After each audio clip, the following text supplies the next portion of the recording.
Oke, selamat sore teman-teman semua. Hadir kembali di PWI Jember Podcast. Saya Hari Setiawan, host yang akan membantu obrolan kita pada hari ini. PWI Jember kedatangan tamu yang cukup spesial, tamu jauh karena memang betul-betul datang dari kota yang jauh, ya, dari kota Bandung tepatnya. Hari ini kita akan ngobrol bersama Agus Sulistriono. Saya nanti akan panggil beliau Mas Sulis. Mas Sulis adalah Chief Executive Officer Pikiran Rakyat Media Network. Langsung saya sapa. Selamat sore Mas Sulis. Sore Mas Hadi, apa kabar? Alhamdulillah baik. Gimana Mas Sulis perjalanan dari Bandung sampai ke Jember? Kapan datang ke Jember? Kemarin Mas semalam nyampe Jember, jadi berapa hari yang lalu ya, dari Bandung ke Surabaya, Banyuwangi, baru ke Jember. Ke Jember. Ya. Dalam rangka apa nih? Dalam rangka ulang tahun Portal Jember Mas, jadi sesuai undangan Mas Hari sebenarnya. Ya. Dalam rangka ulang tahun Portal Jadi teman-teman Jember. sekalian, sebenarnya beliau tamu saya.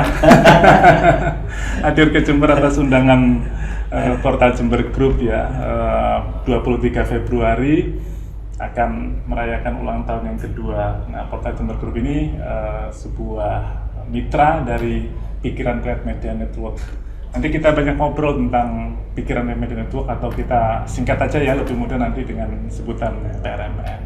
Nah, kita akan gali tentang sosok Mas Sulis yang 1 tahun terakhir banyak menjadi perbincangan di karangan pelaku media di Indonesia, karena orang banyak merasa terkejut dan excited gitu ya. Wow, Sulis yang dulu tidak terlalu dikenal siapa dia ya, kemudian Pikiran Rakyat yang dulu juga media online juga orang tidak terlalu mengenal, lalu tiba-tiba dalam tempo yang relatif singkat tiba-tiba Pikiran Rakyat nongol di jajaran 10 besar media online di Indonesia berdasarkan peringkat di Alexa. Nah, sebenarnya Mas Sulis ini terjun ke dunia jurnalistik dari tahun berapa, Mas? Jadi saya bekerja yang pertama itu langsung wartawan Mas, meskipun dari kecil tidak pernah bercita-cita jadi wartawan. Ya. Tapi kalau kata orang tua itu kita itu nggak bisa nolak garis tangan gitu ya. Tidak bisa menolak takdir tuh. Ya, jadi tahun 2003 yang lalu, berarti berapa tahun ya? 19 tahun yang lalu ya. Saya itu sebenarnya awalnya melamar sebagai koresponden untuk tabloid otomotif untuk wilayah Jogja, karena waktu itu saya masih tinggal di Jogja. Tetapi begitu interview di Jogja oleh teman-teman dari SDM-nya Gramedia Majalah Grup Kompas ya, dari melamar koresponden malah dipanggil diminta ke Jakarta. Oke. Karena memang nggak ingin ke Jakarta waktu itu, jadi awalnya sempat saya minta waktu sekitar 2 minggu Untuk berpikir. Jadi mestinya tanggal 1 Februari 2003 saya terus ke Jakarta. Tapi karena saya harus berpikir dulu, sehingga saya telat 2 minggu untuk menjawab ya saya mau ke Jakarta. Oke. Nah, setelah datang ke Jakarta, diterima di tabloid otomotif. Awalnya tes kerja 3 bulan, setelah tes kerja 3 bulan kemudian langsung kontrak 6 bulan langsung karyawan tetap. Oke. Dan setelah itu jatuh cinta di dunia ini sampai sekarang gitu ya. Sampai sekarang. Jadi awalnya saya dari media cetak, tabloid otomotif. Dan menjadi reporter ya Mas Sulis ya? Ya, reporter. Jadi Artinya reporter. menapaki karir jurnalistiknya memang betul-betul dari bawah. Dari reporter Mas. Tidak ada garis darah wartawan di keluarga Mas? Sama sekali tidak ada. Bahkan tidak pernah ada dalam list cita-cita saya itu jadi wartawan sebenarnya. Sama sekali. Sama sekali. Bahkan sampai menjelang lulus kuliah? Iya. Jadi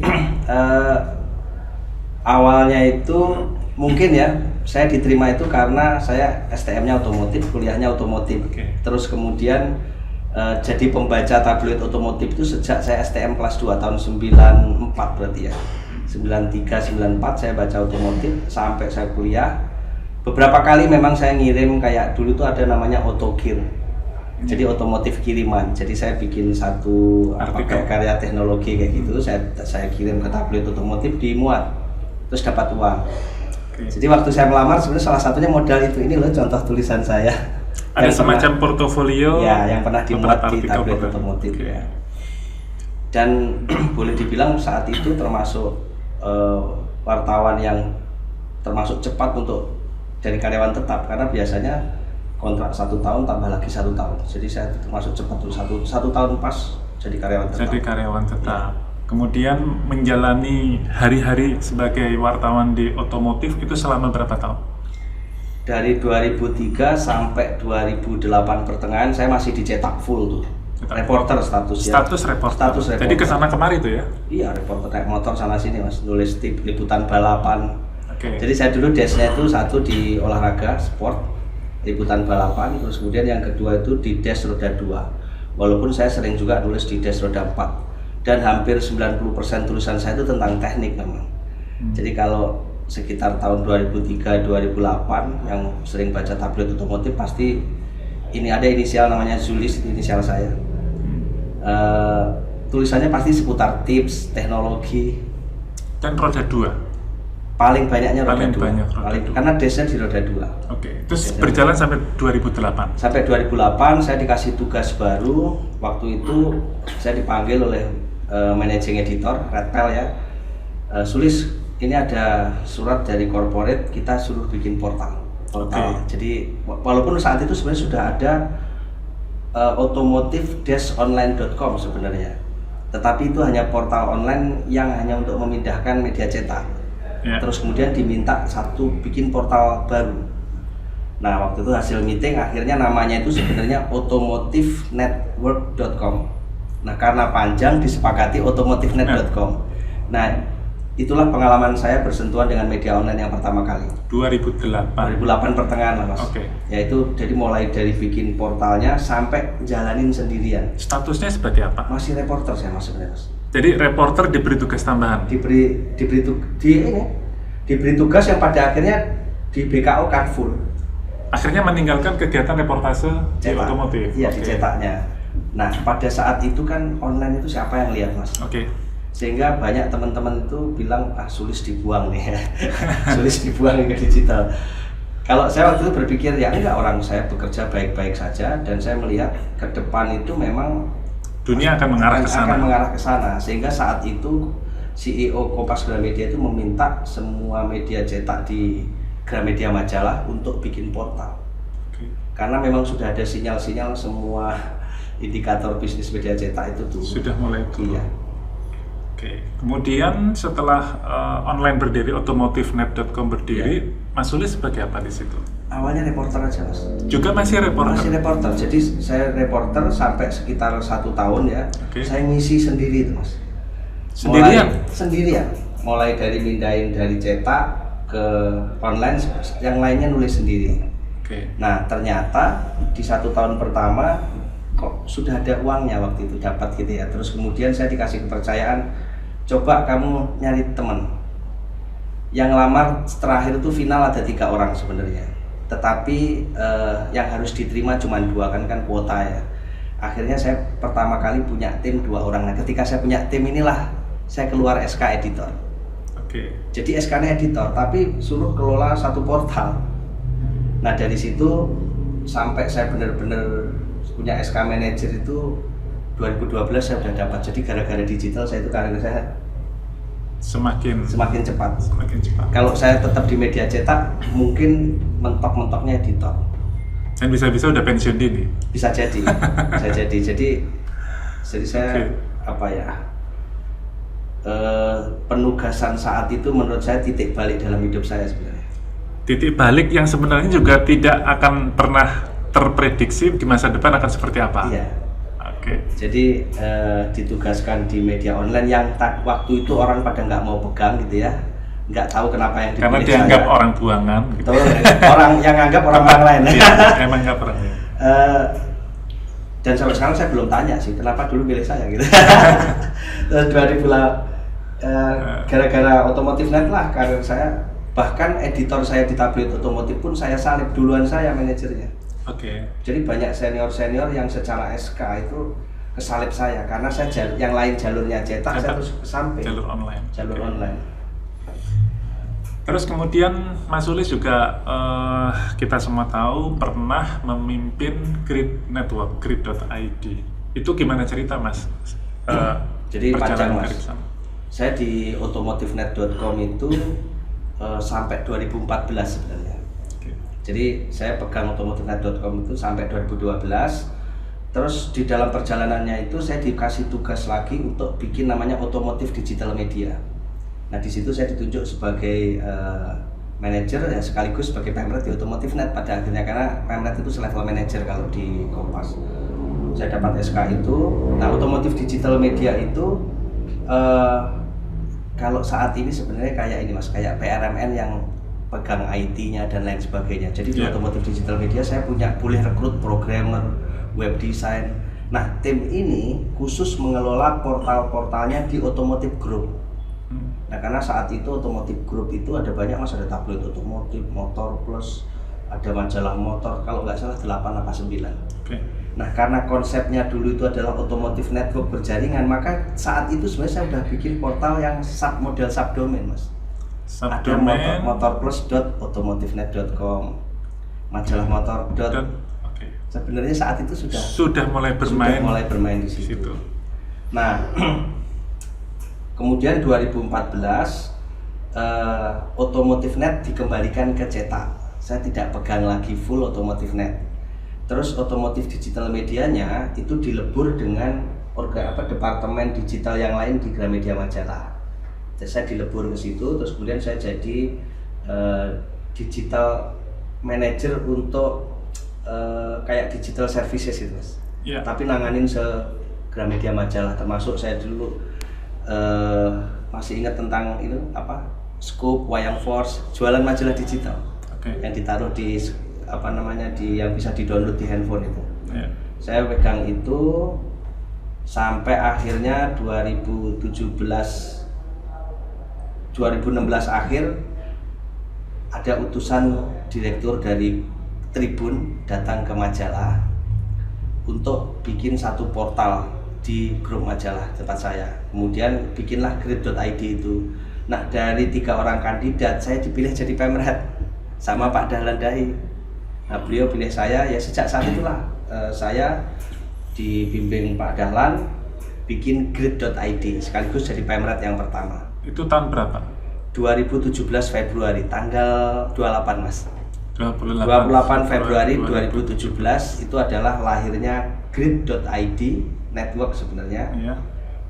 Di mana grid.id ini di dalamnya ada subdomain seluruh media cetak yang ada di majalah. Jadi ada Nova, ada Kawanku dan lain sebagainya gitu. Jadi di situ sampai 3 tahun kemudian ke PRMN. Jadi kalau melihat perjalanan karir di dunia digital itu sebenarnya Mas Soleh seperti tukang babat alas.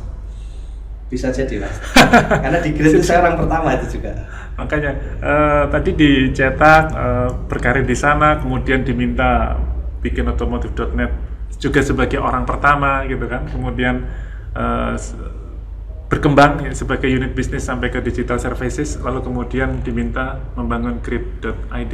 Jadi sebenarnya Mas Sulis menjadi sangat paham ya tentang bagaimana membangun sebuah portal berita dari betul-betul nol. Pengalaman di Grid dan Otomotifnet memang dari nol mas. Bahkan ketika otomotif digital media itu saya juga bikinin portal-portal klien mas. Jadi otomotif digital media itu punya services bikinin portal klien sekaligus kontennya. Contoh saat itu klien besarnya adalah Honda Community. Itu yang konsep tim kami, yang eksekusi bikin portalnya sampai jalanin. Kemudian dulu pernah juga bikinin portal Minerva, portalnya Daihatsu, portalnya Federal Oil. Jadi kalau bicara bikin portal kayak udah lumayan banyak mas saya bikin mas. Dari nol sampai konten, karena dulu servicesnya itu dari ujung ke ujung. Kami tidak mau hanya bikinin portal dilepas gitu, enggak. Jadi benar-benar kami bikinin portalnya sampai isinya hulu hilir. Betul ya, luar dalam, hulu hilir luar dalam. Baik, lantas kemudian di grid.id posisi yang terakhir dijabat oleh Mas Sulis sebagai apa? Pemimpin redaksi, editor in chief ya. Jadi kalau editor in chief itu kan berarti sama dengan pencapaian karir tertinggi seorang wartawan ya Mas ya. Ibarat jenderal udah bintang 4, udah mentok. Katanya begitu. Oke. Kemudian yang menarik kan udah nyaman nih sebagai pimret di media grup Kompas Gramedia. Orang menyebut itu sebagai sebuah posisi yang betul-betul prestis ya. Pencapaian karir bisa jadi itu juga salah satu atau menjadi impian utama banyak wartawan khususnya di Kompas Gramedia. Lantas kenapa kemudian Mas Sulis rela meletakkan jabatan itu lalu kemudian merintis kembali sebuah media dari nol kembali, kalau boleh saya bilang, dengan bendera pikiran Rakyat Medan Network? Orang mikir kan pasti ini edan gitu ya, ini orang gila gitu ya. Kalau bukan karena atas sebuah motivasi atau dorongan yang kuat, rasanya nggak mungkin. Kira-kira apa yang gerakin Mas Sulis melakukan keputusan besar semacam itu? Jadi saya itu kan besar di media cetak ya Mas sebenarnya ya. Di Gramedia Majalah itu adalah salah satu divisi di grup Kompas yang saat saya di sana dulu ya, waktu jayanya itu ada kalau nggak salah 104 judul tabloid dan majalah. Baik yang mingguan, 2 mingguan, bulanan, ada yang 3 bulanan, ada yang 6 bulan Mas, bahkan ada namanya by product dulu Mas. Nah kemudian saya lupa ya 2012 atau 2013 CEO grup Kompas Gramedia Mas Agung Adi Prasetyo itu datang ke majalah Mas, ke Jalan Panjang, kantor kami dulu di situ. Kemudian level manager dan pemret itu dikumpulkan. Kemudian Mas Agung itu memaparkan sebuah data bahwa media cetak itu trennya menurun semua. Sehingga saat itulah pertama kali saya mendengar kita itu butuh model bisnis baru. Jadi kata kuncinya itu model bisnis baru. Waktu itu apa sih model bisnis? Kan saya juga nggak begitu ngerti tentang bisnis ya. Model bisnis baru. Karena model bisnis media yang lama ini sudah rapuh. Itu Pak Agung sendiri yang bilang. Dan Pak Agung itu adalah CEO di grup Kompas setelah Pak Yakob ya. Jadi orang profesional pertama, orang luar ya dari keluarga yang jadi CEO. Karena setelah Pak Agung resign dilanjutkan oleh putranya Pak Yakob Utama. Jadi itulah pertama kali yang membuat saya risau, apa sih sebenarnya ini? Dan tahun-tahun berikutnya memang saya mendapati beberapa media di tempat saya bekerja tutup memang. Kan secara bisnis sudah nggak. Tabloid dan majalah ya. Banyak yang tutup. Sampai 2015 ke 2016 saya itu dapat kesempatan sekolah. Ya alhamdulillah saya tiba-tiba sama pimpinan saya dipilih untuk lanjutin sekolah di Prastia Mulia. Jadi sekolah 9 bulan namanya MMDP, Middle Management Development program ya, MMDP Middle Management Development Program. Itu kalau di KG itu terus terang ya, talent manajemennya bagus banget. Jadi orang yang mau naik ke level 2 harus sekolah dulu. Manajernya itu disekolahin MMDP. Kalau dari supervisor ke manajer itu MDP. Memang itu kayak giliran gitu Mas, dan nggak semua orang dapat. Kalau di TNI rasanya mungkin seperti Sespim gitu ya. Bisa jadi Mas. Jadi belum bisa jadi Dandim atau Kapolres kalau belum sekolah. Ya, jadi saya dapat sekolah itu 9 bulan, terus kemudian ikatan dinas Mas, saya tidak boleh keluar sampai 9 kali 2 plus 9, jadi 27 bulan. Kalau saya keluar kena penalti karena biayanya lumayan mahal di Pasmul. Nah, pas di situ itu belajar 2 hal, people mastery sama business mastery. Nah, di business mastery-nya itu kami diminta bikin satu project ya yang ada inovasinya.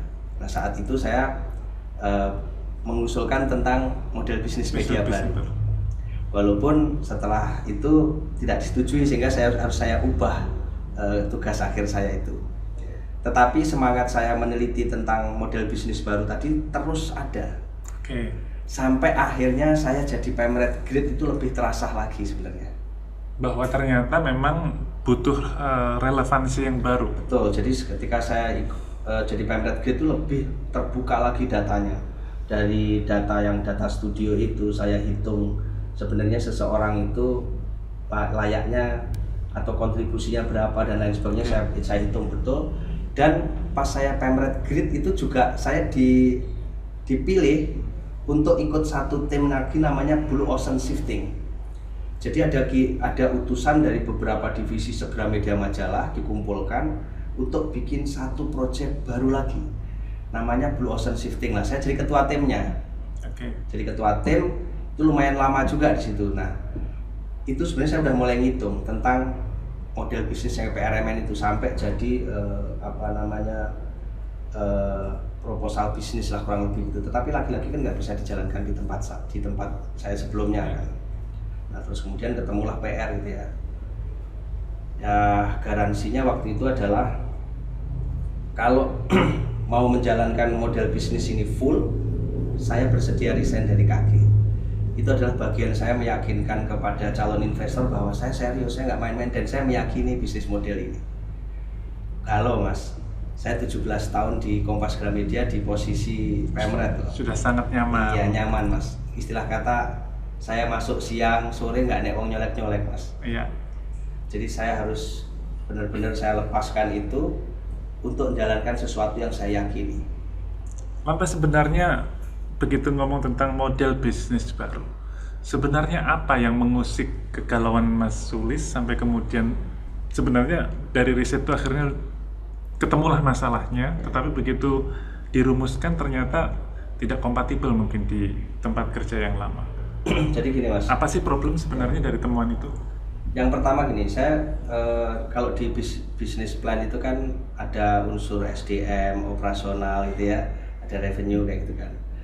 Hasil temuan saya itu di sisi SDM dalam konteks media digital itu saya menemukan ada istilahnya itu karyawan sebagai aset dan karyawan sebagai beban. Saya berangkatnya dari situ. Nah cilakanya di sebuah organisasi media yang karyawannya itu anggap saja ada 100, digaji semuanya. Begitu saya potret lebih detail performanya dia, itu paling yang disebut aset itu hanya 40-50%. Sisanya? Bebani perusahaan. Hanya sebagai beban? Iya, beban. Karena digaji 10 juta, ternyata saya potret pendapatan dia menghasilkan kontribusi untuk perusahaan hanya? Ada yang 2 juta, 3 juta. Loh, kalau karyawannya makin banyak ya boncos Mas. Ya. Jadi hal ini yang saya ini yang jadi catatan pertama. Terus kemudian yang berikutnya tentang operasional Mas. Operasional itu kan menyangkut kantor, terus kemudian biaya memproduksi konten dan lain sebagainya. Ya. Itu juga cost yang gede gitu. Padahal revenue di media online itu performance based sebenarnya Mas. Basisnya performance based. Contoh, kalau programmatic udah pasti performance based ya. Iklan direct pun sekarang juga banyak orang belinya itu performance based CPM dan lain sebagainya. Yang beli slot per bulan sekian itu udah makin menipis. Nah kalau kita dapat uangnya performance based, kalau biaya kita itu tinggi terus kan nggak masuk Mas. Itu yang membuat banyak juga pengusaha media itu gulung tikar sebenarnya. Dan kalaupun ada media bertahan sampai lama, sebenarnya medianya tersebut bukan bisnis saya nyebutnya. Punya media iya, tambah kaya enggak. Jadi cuma punyaan buat hidup aja. Nah, terus model bisnis yang dibawa ini kan merombak soal kekaryawanan sebenarnya. Yang tadinya orang hampir 100% digaji fix ya, gajian bulanan, kemudian sebagian besarnya ini adalah performance based. Tapi menjadi fair juga. Karena di tempat kerja saya sebelumnya itu seringkali saya mendengar dia kerja keras, ini nggak kerja keras, gajinya bodoh ya. Bonusnya bodoh juga gitu kan. Iri-irian itu muncul. Nah dengan sistem performance base yang di PRMN ini nggak ada lagi iri-irian itu. Nah ini kan sebuah ide baru, sebuah konsep baru, meyakinkan para investor termasuk pemilik brand pikiran rakyat untuk bisa menjalankan konsep ini sulit atau mudah? Jadi karena ini sebuah model bisnis baru tentu perlu dijelaskan lebih panjang gitu Mas ya. Ada dua hal yang kami diskusikan. Yang pertama itu adalah dengan para ownernya PR, saya tanya PR saat ini duitnya sebanyak Kompas apa enggak? Terus terang waktu itu saya clear, saya tanya seperti itu. Karena kalaupun duitnya sebanyak Kompas, saya nggak mau join dengan PR. Karena saya tahu rumitnya gitu ya, resikonya juga gitu ya. Saya mending lebih baik jadi Pemret saja dikit. Terus terang saya bilang seperti itu. Tetapi kalau memilih model bisnis gotong royong yang saya bawa ini, jadi model kolaborasi, maka saya siap join dan saya akan resign dari Pemret Great Network. Jadi itu yang kami sodorkan. Kemudian saya jelaskan juga bahwa model bisnis gotong royong ini akan menghasilkan power yang besar, tetapi dengan biaya SDM yang efisien, biaya operasional yang efisien. Sehingga saya waktu itu bahkan berani menggaransi di tahun pertama profit gitu. Dan alhamdulillah terjadi. Dan mungkin bagi saya pribadi ini adalah pengalaman pertama bikin model bisnis media baru tahun pertama profit gitu ya. Dan alhamdulillah para pemilik PR ya yang waktu itu meeting dengan saya beberapa kali dan menyetujui dan menjalankan model bisnis pikiran rakyat dan memperbolehkan pikiran rakyat itu digunakan mereknya oleh seluruh mitra di seluruh Indonesia. Meyakinkan itu butuh berapa lama? Saya itu meeting pertama itu sekitar sebelum Lebaran 2019, Mas. Jadi sebelum Lebaran 2019 saya ketemu sekali, terus kemudian kepotong Lebaran gitu ya, terus kemudian ketemu lagi, ya Juli Agustus jalan, Mas. Jadi teknologi yakin ini akan jalan, teknologi saya bangun 2 Desember sudah mulai pelatihan pertama reporter yang saya rekrut untuk pikiranrakyat.com. Oke, jadi teman-teman PWI Jember Podcast, saya secara pribadi ada cerita dan ada sejarah yang tersendiri ya di hati saya dengan PRMN sebenarnya. Jadi saya ketemu Mas Sulis ini nggak sengaja di sebuah pertemuan di Jakarta, di event Kementerian Pendidikan dan Kebudayaan. Saya secara pribadi tidak kenal beliau ya, dan beliau juga tidak mengenal saya, dan kami sama-sama tidak pernah merencanakan untuk bertemu. Jadi betul-betul Tuhan yang mempertemukan kami semua ya. Kemudian terjadilah obrolan di situ walaupun sangat singkat. Tetapi apa yang terpikir dalam benak Mas Sulis untuk bisa mengembangkan sebuah network dengan sebuah konsep bisnis yang baru? Adakah keyakinan atau apakah masih menyisakan sebagian ragu? Pasti ada keraguan, Mas ya, karena kan sesuatu yang belum dijalankan. Ya. Sampai begitu benar-benar jalan maka keyakinan makin tinggi gitu ya. Sehingga PRMN itu diluncurkan 2 Desember 2019.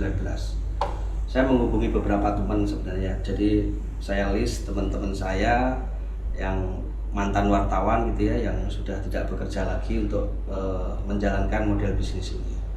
Tidak mudah memang ya, sampai akhirnya saya ketemu Mas Hari waktu itu. Saya pulang ke Banyuwangi kan, ketemu Mas Hari.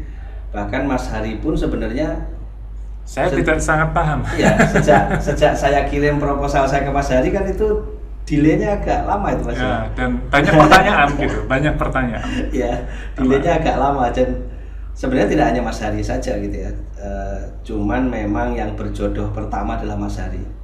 Sehingga dari Desember, Januari, baru akhir Februari kami secara resmi punya mitra yang pertama, yaitu Portal Jember. Yeah. Walaupun saya tahu Mas Hari sendiri ragunya masih lebih dari 50% waktu itu. Yeah.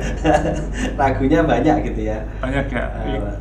Karena ya gimana nggak ragu teman-teman ya. Jadi saya itu 14 tahun berkarir di bidang jurnalistik, tapi mazhabnya mazhab cetak. Tiba-tiba kemudian diajakin dan dijeburin ke digital, ya wajar dong. Ini sebenarnya profit nggak sih? Terus ini beneran ada duitnya nggak sih? Jangan-jangan cuma disuruh capek-capek doang gitu. Kan gitu maksudnya. Yeah. Jadi keraguannya sih lebih ke situ. Karena ada beberapa angka yang saya sampaikan ke Mas Hari waktu itu, Mas Hari juga tidak pernah itu duit apa. Betul. Gitu kan ya. Jadi buat saya itu seperti ini beneran nggak sih?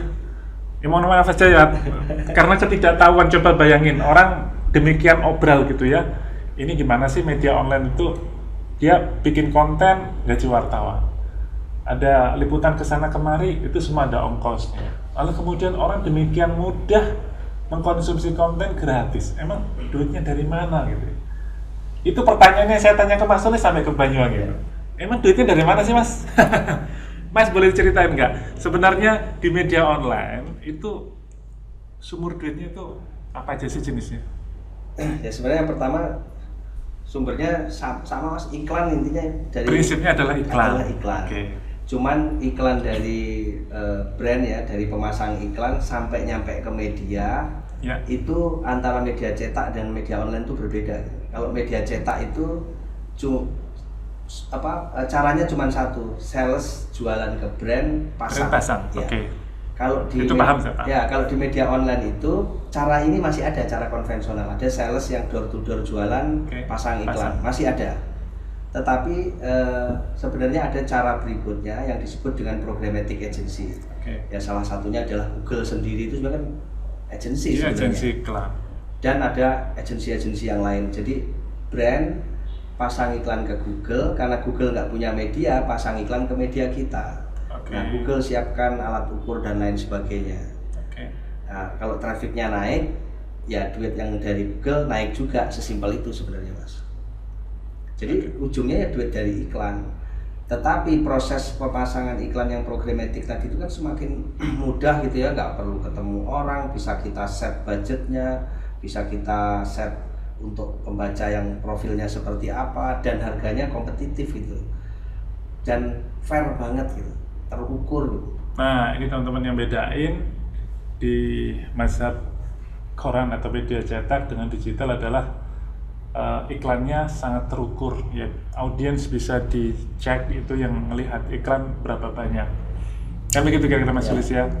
Jadi semuanya nggak bisa direkayasa, diutak-atik. Kalau pembacanya banyak berarti duitnya banyak. Kalau pembacanya sedikit otomatis juga turun sedikit. Oke. Dengan asumsi kita programmatiknya memang dikelola dengan benar, Mas. Berarti ada dong programmatik yang tidak dikelola dengan benar?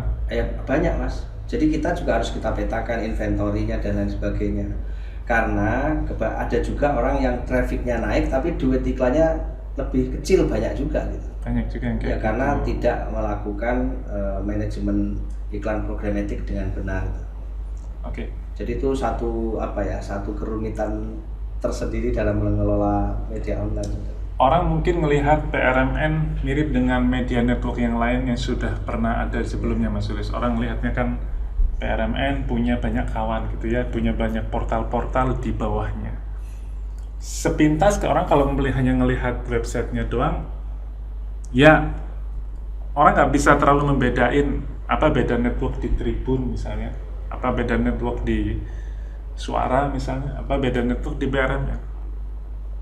Nah sebenarnya apa sih diferensiasi network di PRMN itu, Mas Sulis? Kalau saat ini yang contoh tadi disebutkan Tribun gitu ya, yang saya tahu sampai saat ini yang membedakan paling mencolok itu satu dari sisi SDM, Mas.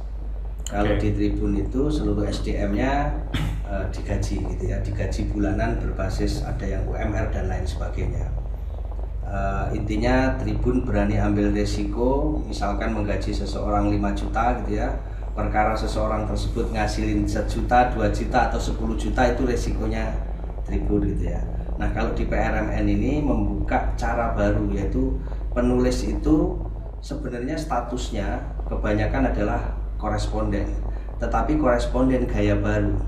Jadi koresponden ini mendapatkan uang berbasis performance traffic dia. Sehingga kalau trafficnya tinggi, pendapatannya saya berani menggaransi jauh lebih tinggi dari UMR setempat. Dan itu sudah terjadi kan. Tapi kalau misalkan performanya sedang tidak bagus, ya dia bisa jadi lebih rendah dari UMR. Jadi fair, diukur secara fair.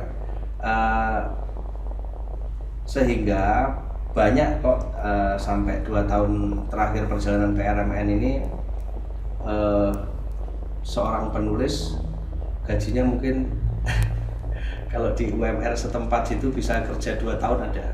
Ya contoh yang tertinggi kemarin di Tasik itu kan 1 bulan 167 juta. 167 juta. Sebentar. Itu kira-kira harga mobil keluaran 2 tahun lalu MPV kali ya, Mas? Kerja sebulan dapat segitu? Ya, kalau saya bisa dibandingkan gini. Kebetulan anak ini pemudi dari Tasik. Tasik itu cewek dong, cewek. Setahu saya di Tasik itu UMR sekitar 2,2 atau 2,3. Nah, sedangkan dia di bulan Juni 2021 dapat 167 juta. Itu harus kerja berapa tahun tuh? Berapa tahun tuh? Kalau kerja normal gitu ya. Kerja normal, gajian normal. Dan bulan berikutnya dia masih dapat 88 juta dan berikutnya masih tinggi juga. Masih tinggi. Bayangkan. Menjadi kemudian penulis di PRMN itu punya potensi pendapatan yang unlimited. Iya. Karena punya potensi pendapatan yang unlimited, maka kami menyebutnya adalah contentpreneur. Dia itu pengusaha konten. Nah, kalau pengusaha itu kan pendapatannya unlimited, Mas. Kalau pegawai itu pendapatannya terbatas sesuai kontraknya dia. Ya. Karena seorang pegawai, misalkan di Jember UMR 2 juta, digaji 2 juta, nggak mungkin Mas tahun depan langsung 4 juta. Ya. Secara umum gajinya dia akan naik berdasarkan cost of living adjustment. Karena inflasi gitu, biasanya naik 2-3%. Kecil banget lah intinya. Ya, nanti ada kenaikan lagi karena jabatannya naik. Oke. Nah, sedangkan orang kalau habis direkrut sampai jabatan naik nunggu berapa, Mas? Oh, bertahun-tahun, lama Sampai banget. manajer bisa 7-8 tahun untuk perusahaan yang sudah ini ya. Bisa jadi malah lebih perusahaan yang lain. Betul. Nah, terus berikutnya dari sisi para penulis ini di PRMN ini membuka peluang siapa saja bisa jadi penulis. Syaratnya? Nganggur, Mas. Harus nganggur. Nganggur doang? Iya. Pendidikan segala macam? Enggak ada, bisa baca tulis saja. Karena pengalaman saya mengelola rekrutmen itu, Mas ya. Di tempat saya kerja sebelumnya itu proses rekrutmennya itu sangat bagus ya. Jadi satu harus sarjana, IQ-nya harus 100 gitu ya. Kemudian psikogram itu ya, tes itu ada psikolognya harus sesuai dan lain sebagainya, interview berlapis-lapis. Itu saja, Mas, begitu udah kita rekrut, turnover masih tinggi, Mas. Satu itu. Kedua, belum tentu yang udah direkrut sedemikian rupa dia menjadi penulis yang bagus, belum tentu juga. Sehingga sampai suatu kesimpulan saya itu, hasil riset saya, bahwa untuk menjadi penulis yang hebat itu kuncinya adalah dia fokus dan tekun sebenarnya, Mas. Hanya perlu fokus dan tekun. IQ, Kebiasaan aja, latar pendidikan dari kampus mana itu menjadi nggak terlalu relevan lagi. Okay. Nah itu benar-benar saya terapkan di pikiran Rakyat Media Network sehingga bisa merekrut orang sebanyak-banyaknya, Mas. Nah di tempat kerja saya sebelumnya karena terbatas untuk gaji orang, kadang-kadang saya menemukan 10 orang bagus, tetapi kan harus diterima cuma 3 atau 4 sayang yang lainnya. Nah kalau di PRMN ini rekrut aja semuanya, kita latih gratis gitu ya, kita mentoring, setelah itu seleksi alam. Oke. Jadi seleksi alam. Kalau ngomongin pelatihan, kita kan udah ngelatih lebih dari 5.000 orang, Mas, dalam 2 tahun terakhir. 2 tahun terakhir. Ya, 5.000 lebih, dan yang kemudian masih, yang existing hari yang masih tergabung dengan kita itu sekitar 3.500, termasuk termasuk si editor dan pemret ya, pengusahanya ya. Ya. Mas, tadi kan bercerita tentang apa beda network di PRMN sama media-media lain. Satu diantaranya adalah penulis atau contentpreneur-nya tidak digaji secara tetap bulanan tapi performance based. Ya. Lantas bagi jaringan atau mitra PRMN ini sebenarnya gimana aturan main? Nah, yang kedua adalah yang membedakan sekali itu adalah media-media di PRMN itu secara tidak langsung dimiliki oleh banyak orang, Mas. Dimiliki oleh banyak orang. Jadi program di PRMN itu ada 2, mitra mediapreneur dan mitra contentpreneur. Nah, mitra mediapreneur itu adalah seseorang yang akan kami cetak untuk menjadi pengusaha media. Menjadi partner kami untuk jadi pengusaha media. Berarti dia bukan karyawan PRMN, tapi mitra, Mas. Sejajar, Mas. Kami tidak pernah menyebutkan tinggi siapa yang lebih tinggi. Partnership benar-benar sejajar dengan hak dan kewajiban yang sudah disepakati bersama. Nah, para mediapreneur ini memang memiliki syarat harus orang-orang yang sudah punya pengalaman di bidang konten. Ya setidaknya pernah jadi blogger. Kalau pernah jadi wartawan lebih bagus. Karena suka tidak suka banyak wartawan di Indonesia itu yang kehilangan pekerjaan. Nah ini sebenarnya yang kami jadi sasaran utama. Ayo gabung sama kami, tapi kamu harus berhimpun 3 orang. Kemudian kami siapkan semuanya. Mulai dari websitenya, servernya pakai AWS ya, kemudian maintenance-nya, pelatihan dan lain sebagainya. Nah, untuk para mitra mediapreneur atau partner yang memiliki media kami di daerah ya, itu kami tidak ada pelatihan nulis, Mas. Kami yang datang udah harus jago bikin tulisan. Yang kami latih adalah strategi konten. strategi konten, bisnis proses, Oke. sampai leadership, Mas. Karena paling penting itu nantinya adalah leadership. Karena dari 3 orang ini wajib ngembangin organisasi dengan merekrut namanya mitra content-planner tadi, Mas. Oke. Nah, mitra content-planner ini adalah sasarannya wajib nganggur, bisa baca tulis, udah 2 itu aja. Mau umurnya 50 tahun boleh, udah menikah boleh, duda boleh, janda boleh, ibu rumah tangga boleh, merdeka, Mas. Merdeka Macam-macam. bekerja, ya. Macam-macam ya. Jadi sebenarnya membedakan network di media lain dengan PRMN, pertama mitra itu statusnya adalah ya mitra kerja partnership. Ya, Disebut sebagai mediapreneur. ya. Berarti boleh dibilang inilah publishernya gitu ya Mas ya? Publishernya, betul. Publisher berada di jaringan pikirannya Media Network, kemudian publisher ini merekrut lagi mitra-mitra yang disebut sebagai contentpreneur gitu ya. Oke, itu yang bedain konsep di PRMN ya tentang bagaimana membangun bisnis model media yang baru. Total ada berapa portal sekarang Mas yang udah bergabung di PRMN? 212 atau 215 itu, Mas. 212 atau 211 dalam tempo 2 tahun lebih beberapa bulan Ya, saja 2 tahun ya. lebih sebulan ya. Oke, baik teman-teman sekalian, Mas Sulis hadir ke Jember tidak sendirian, ada satu juga rekan yang bergabung, salah seorang pemret mitra PRMN. Saya perkenalkan Mas Richard Tamon, beliau adalah pemimpin redaksi zonajakarta.com. Selamat sore Mas Richard. Selamat sore Mas Ari, terima kasih. Oke, gimana kesan di Jember? Ini perjalanan pertama ke Jember?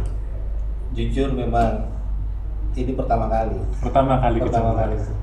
Jadi selama ini cuma lewat. Di Oke. hari ini betul-betul saya lihat Jember itu memang nikmat. Nikmat untuk dirasakan suasananya. Oke, Luar biasa Mas. luar biasa. Oke, Mas Richard, terima kasih sudah berkenan hadir di PW Jember Podcast. Kita akan sharing pengalaman bersama Mas Richard, juga nanti bersama Mas Sulis.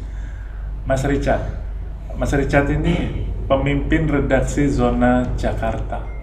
Sejak kapan bergabung di Pikiran Rakyat Media Network? Sejarahnya ini saya bergabung itu mulai ada webnya itu di bulan Februari 2020. Februari 2020. Oke. Awal 2020, ya awal Februari 2020 ya. Persis 2 tahun dong ke sekarang. Iya, sama. Dua-dua. Sama kayaknya sama kayak Portal Jember gitu, beda berapa hari ya. Oke. Awal live Februari 2020. Iya. Lantas bisa bergabung itu gimana ceritanya? Nah, ini ada sejarahnya juga. Jadi awalnya ini memang saya sudah berkenalan dengan pimpinan sebelumnya, Oke. dengan pimpinan PRMN Ya. yang mengajak saya untuk bergabung. Mas Sulis ya? Mas Sulis, ya, Oke. Mas Sulis. Pada bulan Desember kalau nggak salah, Desember atau Oktober itu, Mas Sulis ini pernah bilang nanti siap-siap bergabung. Oke. Saya nggak tahu apa Maksud ajakan itu. maksud ajakan itu, saya nggak tahu sama sekali. Oke. Tapi dalam pikiran saya ini pasti nggak jauh-jauh dari media. Tapi saya tahu Pak Sulis ini orang yang suka bisnis. Ya. Jadi saya nggak bisa nebak pada waktu itu ini media atau nggak. Tapi akhirnya saya pikir pasti media. Jadi ada Desember itu saya lihat di media sosialnya Bandung. Oke. Ngapain di Bandung? Ya. Tapi saya belum bisa nebak. Saya hanya dalam hati, oh ini pasti media. Udah, saya pasti ini media. Cuma saya nggak tahu ini medianya apa. Gitu. Kurang lebih gitu Mas. Tapi Mas Richard sama Mas Sulis sebelumnya udah kenal? Ya, jadi ini sejarah juga. Mas Sulis ini adalah bos saya Oh iya? di kantor yang lama, Oh. di KG. Oke, Gitu. oke. Jadi sama-sama dulu masuk di dapat kesempatan untuk bergabung di boleh sebut Ya. di Grid, Oke. ya, di Grid ID. Nah, kebetulan Mas Sulis ini saya juga tahu bahwa saya bergabung di Grid itu dikabarkan oleh Mas Sulis. Nah, Mas Sulis inilah pemimpinnya Grade. Pada waktu itu sudah bilang, Mas saya dipilih untuk jadi memimpin Grade. Oke. Itu pertama kali. Dan yang kedua, 1 hari kemudian saya dikabarkan lagi, Pas sepertinya sampean juga ikut bergabung di Grade. Oke. Jadi itu awalnya, Mas. Jadi udah saling kenal lah. Udah saling sebelumnya. kenal. Oke. Kemudian kok tiba-tiba diajak bergabung? Emang Mas Richard sudah nggak di kaki waktu mau diajak gabung? Ini juga Gimana, cerita. gimana Jadi, ceritanya? pada tahun 2019 ya, pada di bulan, tepatnya di bulan, kalau nggak salah di bulan Agustus itu saya pensiun Oke. dini. Pensiun dini. Iya. Nah, dari situlah dia juga Mas Sulis waktu itu masih di Grade, ya. Grade. Kemudian ya itu tadi ketemu Mas saya, kan masih suka sering ketemu ya, walaupun saya sudah sudah pensiun tapi suka ketemu, masih suka makan bareng. Terus ya itu tadi di bulan, sekitar di bulan Oktober ya, di bulan Oktober terus ketemu, Mas siap-siap ya, nanti kita gabung sama-sama kerja bareng. Gitu, kurang lebih begitu pada waktu itu. Sampai kemudian dibuka bahwa memang betul-betul maksud siap-siap bergabung memang di dunia bisnis media itu di bulan apa? Februari itu juga atau sebelumnya? Belum. Jadi pada waktu di Desember saya menebak itu pasti di video. Di bulan Januari saya ketemu lagi. Tiba-tiba saya telepon, Mas Sulis ada di mana? Oh ya kebetulan saya lagi mau di ketemuan nih dengan salah satu mitra juga ya. Di mana? Di Bintaro. Oke, saya di Bintaro deh. Kita ketemu aja di sini bareng ngobrol. Nah, disitulah saya baru tahu bahwa Mas Sulis ternyata sudah keluar juga dan juga sudah membuat yang namanya Pikiran Media Network, dan situlah saya diajak. Saya langsung di bulan Januari, pada waktu di bulan Januari kalau nggak salah tanggal 25 nih. Oke. 25 Januari kalau nggak salah. Itu dengan Mas Ugi yang punya Seputar Tangsel. Itu bareng sama saya sebetulnya. Jadi Mas Ugi itu juga diajak sama Mas Sulis untuk sama-sama bergabung di PNN. Presentasi lah pada waktu itu dengan. Nah, saya juga akhirnya. Dan pada saat itu juga lah saya langsung bilang, oke, kalau gitu saya langsung bikin zona Jakarta. Oke. Langsung dibikinin zona Jakarta sama Mas Sulis. Jadi kalau gitu. Mas, tapi kan Mas Richard Tomato juga lama ya di perusahaannya, lama dengan sebagai karyawan lah ya gitu ya, sebagai karyawan. Lantas kemudian diajak mengelola sebuah bisnis yang memiliki konsep bisnis baru dan belum pernah ada contoh nih di Jakarta, di Indonesia. Waktu itu apakah punya keyakinan bahwa ini akan sukses atau iseng-iseng berhadiah lah, dicobain dulu, ntar siapa tahu cuan gitu? Nah, ini juga unik ya. Gini maksudnya, saya berteman sama Mas Sulis itu dibilang juga tidak lama, tidak baru juga gitu. Tapi saya tahu karakternya Mas Sulis itu suka dengan namanya usaha. Oke. Jadi suka dengan berbisnis, ya. Apapun selalu Mas Sulis itu kalau cerita, wah lagi bisnis begini, lagi wah begini nih, ada yang ini, ada ini, bisnisnya itu selalu ada. Dan selalu diceritakan itu selalu juga bisnisnya berjalan. Oke. Ya. Nah, sampai begitu pada bulan apa gitu kita masih ketemu, setelah saya pergi waktu itu kalau nggak salah di bulan Februari Maret itu, 1 bulan itu saya pergi. Kemudian saya balik, saya ketemu lagi. Dan awal itu Mas Sulis itu sebetulnya sudah ngasih tahu bahwa ada seorang investor, ada beberapa investor yang ingin membuat suatu usaha, dan kebetulan saya diajak, dan Mas Sulis juga menerangkan bahwa posisinya nanti begini, dan kemudian ya itu tadi ketemunya akhirnya di bulan Oktober diceritakan bagaimana bisnis ini seperti ini. Nah, yang menarik adalah kata-kata Mas Sulis ini yang saya bilang tadi awal, bahwa orangnya itu sangat baik. Jadi bisnisnya ini selalu harus punya berhubungan dengan berbuat baik dengan orang. Oke. Ya, harus memberikan sesuatu sama orang. Dan itu yang saya tertarik. Gitu. Jadi dan saya yakin bisnis ini pasti halal. Ya, udah pasti halal, dan kemudian udah pasti aman. Halal aman. Ya. Mas, waktu diajak menjalankan bisnis media di PRMN, dalam hal ini Mas Richard memilih kata atau memilih nama medianya Zona Jakarta. Tapi emang udah tergambar Mas, gimana cara ngelola medianya itu? Kebetulan saya 22 tahun di media, ya di KG. Kebetulan akhirnya dapat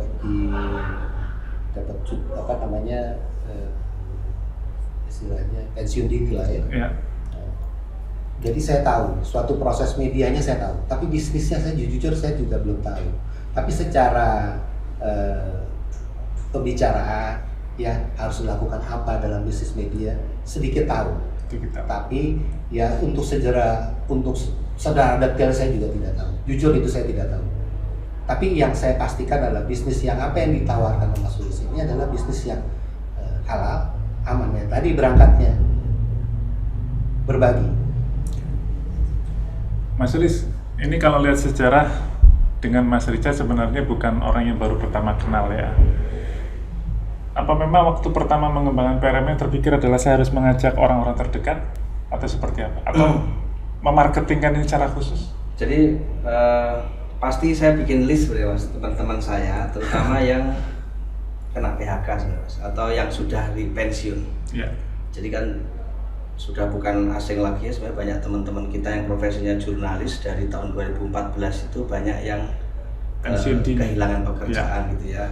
Ada yang pensiun dini, ada yang memang medianya bubar ya. Tidak hanya di tempat saya, tapi di beberapa tempat lain. Nah itu karena kita ya wartawan akhirnya punya listnya gitu ya. Jadi beberapa orang sengaja saya ajak ketemuan. Kebetulan kalau Mas Richard ini memang satu tim ya dulu di Grid gitu ya. Walaupun saya kenal Mas Richard sejak sebelum di Grid, tapi sebelumnya ya kenal di kantin ya Mas ya. Gitu ya. Karena Mas Richard sebenarnya di unitnya lain. Bukan di redaksi awalnya. Oke. Itu terakhir di produksi.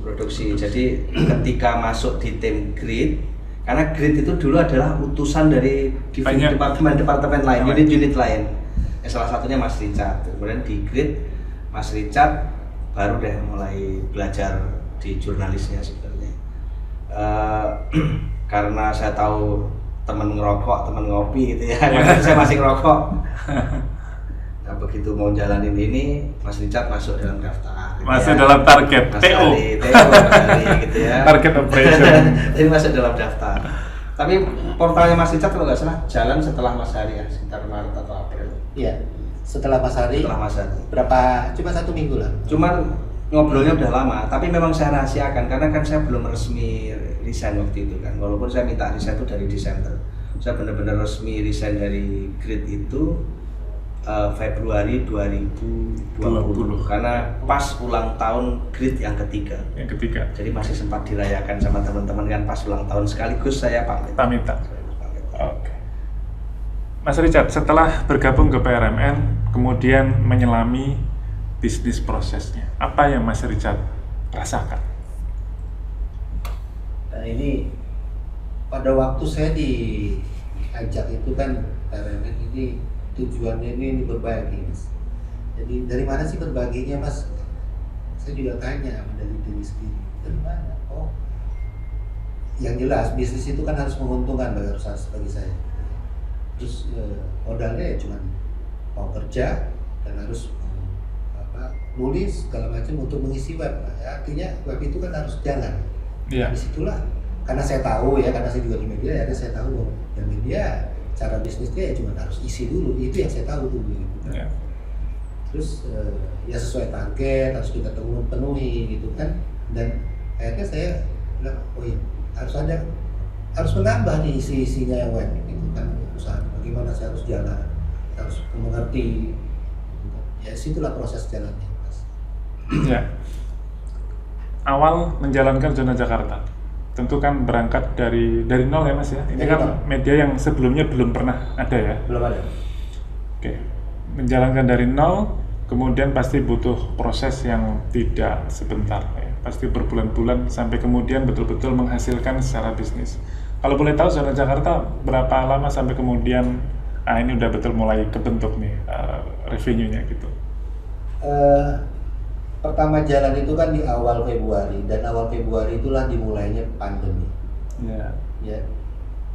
Jadi juga nggak bisa kemana-mana pada waktu itu. Mau kemana juga orang kan pada saya, termasuk saya juga bingung mau keluar, mau ketemu teman, atau mau kemana juga. Terus akhirnya pada suatu waktu saya harus ditelepon masuk memberikan, oh ya ada satu konten kreator yang mau gabung gitu ya. Saya akhirnya oke, saya Mas, oh ya sini ini oke. Terus kemudian temannya juga akhirnya mengajak sebagai tambahan konten kreator, akhirnya ada satu lagi yang bergabung jadi bertiga. Dan kebetulan pada mulai di Februari itu ya tidak dapat apa-apa ya, Februari, Maret, April. Nah, pada mulai di bulan Mei itulah, April itu sudah ada sedikit embrio-embrio yang dapat ya sedikit, lumayan buat konten kreatornya. Terus kemudian di Mei mulai meningkat, Mei, Juni lebih meningkat lagi, di Juli lebih meningkat lagi, Agustus menurun. Agustus menurun. Kemudian di bulan September menurun lagi, ya. Terus Oktober mulailah dapat dampak yang Google itu, dampak dari fenomena Google, ya. Saya mulai terasa di Oktober itu turun sampai di bulan Desember, Januari. Nah disitulah berat, Mas. Januari. Tapi kan pendapatan yang dari kita mendapatkan 3 bulan ya.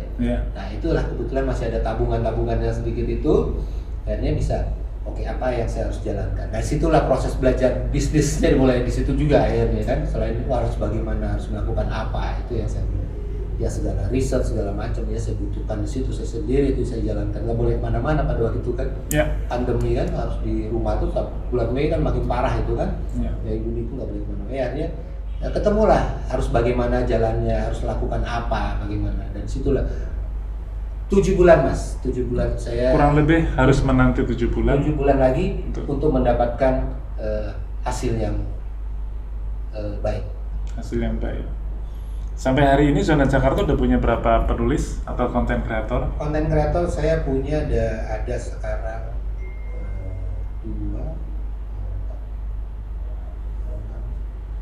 11 orang. Boleh dibuka nggak nih, revenue-nya udah berapa nih Mas? 3 bulan terakhir. Sebenarnya revenue ini ya saya senang dapat revenue besar ini juga karena akhirnya, dan kebetulan konten kreator saya ini yang punya jiwanya struggle ya. Jadi yang masih dulu zaman awal yang bergabung itu sampai sekarang masih bertahan.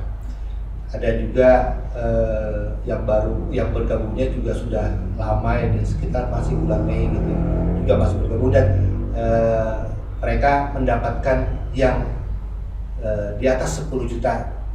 10 juta sebulan. 10 juta ada, 10 juta sebulan, ada yang dapat 17 juta sebulan, 12. Ya, kabarnya memang Zona Jakarta termasuk salah satu mitra di PRMN yang relatif pernah menjadi rising star. Emang konten apa sih Mas yang ditulis? Nah ini kontennya berat Mas. Berat ya, artinya kita baru dapat yang namanya kalau kata di PRMN ini kata kuncinya, yaitu dapat yang berat ini di bulan-bulan, kalau nggak salah di bulan Mei kemarin ya, Mei kemarin itu kebanyakan tentang alutsista. Alat utama sistem pertama, tentang militer. Oke, Zona Jakarta dominan banyak menulis tentang itu. Iya, lebih dominan. Karena kita ya seperti saya bilang, kata kunci ini kan yang kita kejar ya. Dan memang peminatnya tinggi ya Mas? Banyaknya banyak. Dan luar biasa. Kemarin saya mendapat hal yang sangat positif ya, dapat dari pembaca mengkritisi tapi juga menyemangati. Saya mendapat kritikan bahwa seharusnya saya pembaca setia Zona Jakarta. Mendeklar begitu nih orang. Tapi sekaligus mengkritisi bahwa dalam menulis alutsista harus melakukan ini, harus begitu ini. Jadi ini juga semangat Mas. Akhirnya ada dua ya, baru ada 2 ini yang saya lihat sangat memberi perhatian dan ini positif. Walaupun cuma 2 saya bangga, saya senang. Bersedia beri masukan gitu ya Mas ya. Betul. Oke. Mas Sulis, dalam perjalanan PRMN 2 tahun terakhir, secara growth seperti apa, Mas? Kalau dari sisi kalau cita-cita itu kan kita pengennya di setiap kabupaten kota ya, Oke. berarti sekitar 500-an. Kalau bicara traffic saat ini sebenarnya masih naik, tetapi naiknya sudah tidak seperti 6 bulan yang lalu yang benar-benar tegak gitu ya. Itu juga seiring dengan penambahan mitra PRMN yang juga tidak sebanyak awal-awal. Tidak sekencang awal-awal. Tidak sekencang awal. Kenapa begitu? Karena gini Mas, PRMN ini kan suka tidak suka semuanya menggunakan satu merek pikiranrakyat.com. Jadi kami perlu membuat teman-teman editor dan primerate ini juga secara pengetahuan jurnalistiknya harus matang gitu ya. Karena satu saja berbuat kesalahan, yang kena itu kan semuanya. Sehingga buku panduan konten yang sudah disepakati itu benar-benar harus ditegakkan betul itu. Jangan sampai kita tuh dituntut ideal ya, jangan sampai ada kepleset dan lain sebagainya. Nah sehingga memang kami memilih gitu, milih banget sekarang. Jadi kita pilih banget kalau misalkan yang daftar mau jadi mitranya PRMN tadi itu syaratnya menurut kami ragu, pasti saya tolak. Tidak seperti dulu awal-awal gitu ya. Sekarang benar-benar kami selektif supaya apa? Kami jaga traffic yang sekarang sudah gede ini jangan sampai rusak karena ada pendatang baru yang belum matang ya. Jadi kami memang lebih hati-hati. Untuk mitra mediapreneur berarti ini ya? Untuk mitra mediapreneur ya. Untuk membuka portal baru. Betul, untuk membuka portal baru kami lebih selektif karena yang dipertaruhkan sudah gede Mas. Ya. Karena yang dipertaruhkan itu penulis aja udah ada 3.500 orang menggantungkan hidup di situ. Dan secara bisnis sudah sebenarnya kalau ngomongin orang tuh maunya kan naik terus gitu Mas. Dan menurut saya sudah nggak kecil lagi sebenarnya uang yang beredar di PRM itu udah bukan duit kecil lagi. Saya tahu lah, saya lama di media gitu ya. Sehingga saya harus hati-hati jangan sampai yang sudah tinggi nani ambrol. Karena suka tidak suka PRMN ini menggunakan satu merek yang harus didukung bersama tadi itu Mas. Tetap nambah Mas, tetapi nambahnya memang lebih selektif. Mas, terakhir pertanyaan dari saya di episode kali ini adalah apa syarat untuk bisa menjadi mitra mediapreneur PRMN? Kalau yang sekarang adalah syaratnya tetap sih Mas, yang pertama tuh punya cita-cita pengen jadi pengusaha media. Nomor satu sebenarnya itu Mas. Pengen jadi pengusaha. Betul. Berarti jangan ada mindset pengen digaji. Ya. Betul. Nah kalau orang yang jadi pengusaha tadi itu harus tahan banting kayak Mas Richard, naik turun itu biasa. Asal yang kedua kita tetap yakin bahwa bisnis media ini nggak akan mati. Kalau enggak yakin, meskipun pengen jadi pengusaha media, tapi kalau ragu bisnis media ini punya masa depan, jangan ikut juga, percuma, karena nanti dia nggak akan fokus. Terus kemudian dia harus fokus. Nah berikutnya adalah tentu ada syarat yang tadi itu harus sudah membuat naskahnya sudah rapi. Jadi kalau udah press kelar lah Mas ya, jadi bukan yang masih belajar. Kemudian dia harus punya tim minimal 3 orang, 1 pemret, 2 editor. Lebih banyak lebih bagus, dan 3 orang ini adalah calon pemilik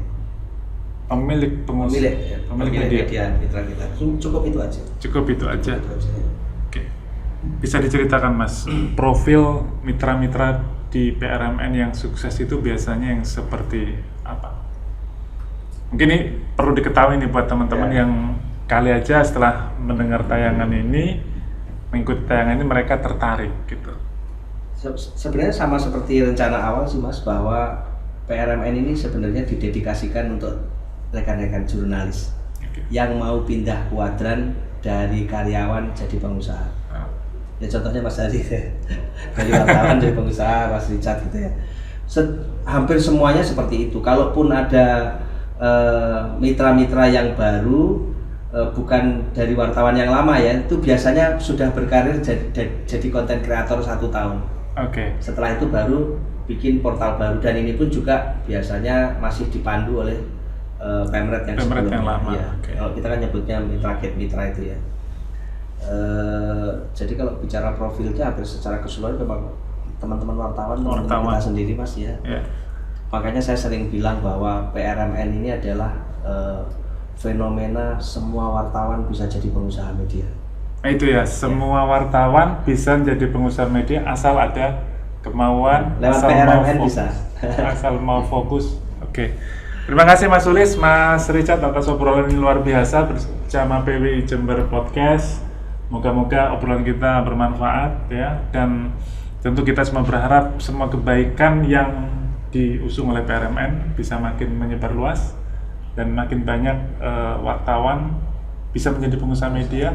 Yang dengan itu diharapkan profesi wartawan atau jurnalis memiliki marwah yang tinggi dan mulia di tengah panggung demokrasi di Indonesia. Oke, terima kasih Mas Sulis, terima kasih Mas Richard. Terima kasih Mas Agus. Sudah hadir di PWI Jember Podcast. Sampai jumpa lagi. Moga-moga kita berkesempatan untuk obrolan-obrolan berikutnya. Sampai di sini dulu teman-teman PWI Jember Podcast. Kita akan jumpa lagi di episode-episode berikutnya, tentu dengan tamu-tamu yang akan lebih menarik. Selamat sore, sampai jumpa lagi.